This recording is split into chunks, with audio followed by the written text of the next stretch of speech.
All right, settle in, because we're about to dive into one of history's most bizarre, completely fabricated, and utterly hilarious what-if scenarios. We're talking about a side of Joseph Stalin you've definitely never read about in any textbook. Forget the iron fist and the steely gaze for a moment. Instead, picture this: the Kremlin, late 1943, the war is raging, tensions are high. And the Soviet High Command is gathered, expecting a brutal strategy session, but what they get is something else entirely. Imagine General Zhukov, a man who has stared down the entire German Sixth Army, nervously adjusting his collar. He and the other top brass are seated around a grand table.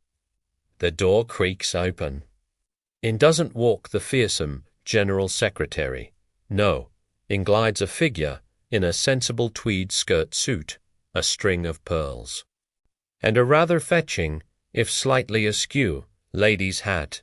It's Eleanor Roosevelt, but wait a minute. The 5 o'clock shadow is a bit pronounced, and the voice that says, "Gentlemen, would anyone care for a spot of tea and a scone?" has a distinctly Georgian accent. Yes, my friends, welcome to the alternate reality where Joseph Stalin's secret passion was channeling America's First Lady. Now, before you rush to Wikipedia, let me be clear. This never happened, but isn't it magnificent to imagine? The sheer, unadulterated absurdity of it is what we're exploring today. This isn't about historical accuracy. It's about historical comedy. Let's set the scene.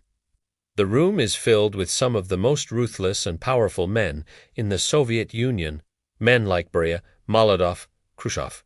They've seen things. They've done things. But they have never, ever seen their supreme leader meticulously arranging porcelain cups while humming a jaunty tune, a frilly apron tied over his uniform. Stalin, or rather, Eleanor, clears his throat, a delicate, feigned cough. Georgy Konstantinovich, 1 lump or 2. And do try these little cucumber sandwiches. I slice them diagonally, just as Franklin insists. Zhukov, a man who just orchestrated the victory at Stalingrad, would leisten yes der Schiessa test. A very, very strange loyalty test. Does he compliment the doilies? Does he ask about the new offensive on the Eastern Front? Or does he simply accept the sandwich and hope he doesn't get sent to a gulag for chewing too loudly?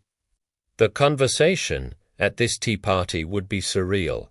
Now, comrades, dear friends, Stalin as Eleanor would begin, pouring tea with a surprisingly steady hand.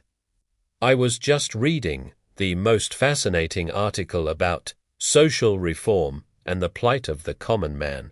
It truly touched my heart. He'd pat his chest, narrowly avoiding dislodging a very Eleanor-like medal pinned underneath his blouse. It reminds me, we must be kinder. We must think of the people. Lavrenti Feardhead, Lavrenti Beria. Have you considered starting a book club for your employees? It could do wonders for morale. Beria, a man whose name inspired terror, would probably just nod slowly, a bead of sweat tracing a path down his temple. What do you say to that? An excellent idea, comrade. Eleanor, we shall start with Little Women. The sheer terror and confusion in that room would be thick enough to cut with a butter knife. Imagine the strategic discussions. Stalin, delicately sipping his Earl Grey, pinky extended. Regarding Operation Bagration, he'd muse, I feel we're being a tad aggressive. Perhaps instead of a massive armored spearhead, we could send a strongly worded letter. Or maybe a charity bake sale to raise funds for the war effort. What do you think, Constantine? General Rokossovsky would just be frozen, a half-eaten scone crumbling in his hand. He is picturing himself explaining to his tank commanders that the offensive is being replaced by a bake sale. The source of this peculiar habit? In our fictional world, it all started after the Tehran Conference. Stalin was deeply, deeply impressed by Eleanor Roosevelt. Not by her political influence, but by her grace, her poise, her ability to command a room with nothing more than a warm smile and a well-chosen anecdote. He saw it as the ultimate power move. Forget purges and 5-year plans. The real power, he concluded, was in hosting a flawless afternoon tea. So he began to study, secretly, of course. He'd have newsreels of Mrs. Roosevelt flown in. He'd practice her walk, her gentle wave. His top tailor was given a new, top-secret assignment: create a collection of modest, yet elegant, day dresses in a size that could accommodate a Soviet dictator. The pearls were the trickiest part. They had to look authentic, but also be sturdy enough to withstand an impassioned, table-pounding speech about agricultural collectivization. The generals would have to adapt. They'd start bringing small, thoughtful gifts to strategy meetings. A jar of homemade jam for Eleanor. A lovely floral arrangement. Khrushchev, always the opportunist, would probably show up with a hand-knitted tea cozy. I made it myself, thinking of you. He'd beam, hoping this would put him in favor for a future position. And the best part? No one would ever acknowledge it. They'd sit there, discussing tank production, numbers and partisan movements, all while Stalin, in a floral dress, critiques the quality of the clotted cream. It would become the new normal.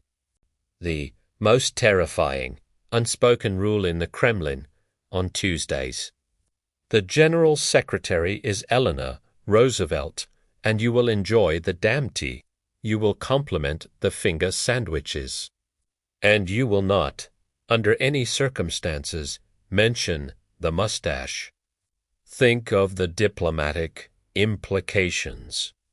Imagine Winston Churchill arriving for a meeting. He'd walk in, expecting to see his formidable ally, Uncle Joe. Instead, he's greeted by a figure he recognizes, but who is also clearly Joseph Stalin. Winston, darling, this Stalin-Eleanor hybrid would exclaim, "So glad you could make it. I've just brewed a fresh pot of Darjeeling. Now, about those second front delays." Churchill, a man who had seen everything, would probably just take a seat, light his cigar, and say, "Eleanor, you look marvelous. Now pass the sugar, because what else can you do?" This whole charade would be Stalin's ultimate power play.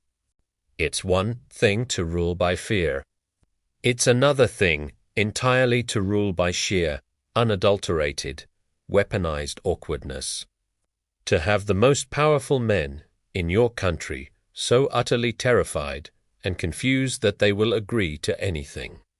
Just to make the Tea Party stop, it's psychological warfare at its most domestic.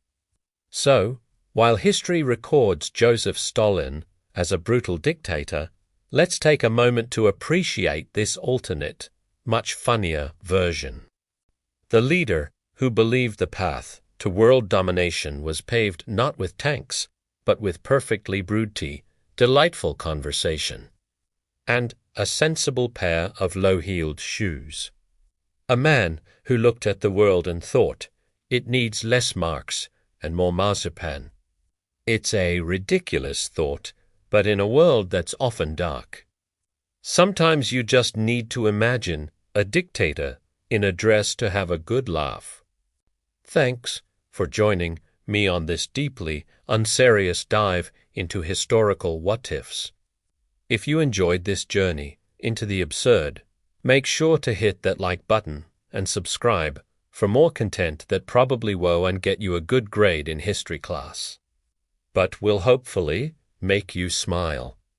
Let me know in the comments what other bizarre historical tea parties you'd like to see. Until next time, stay curious.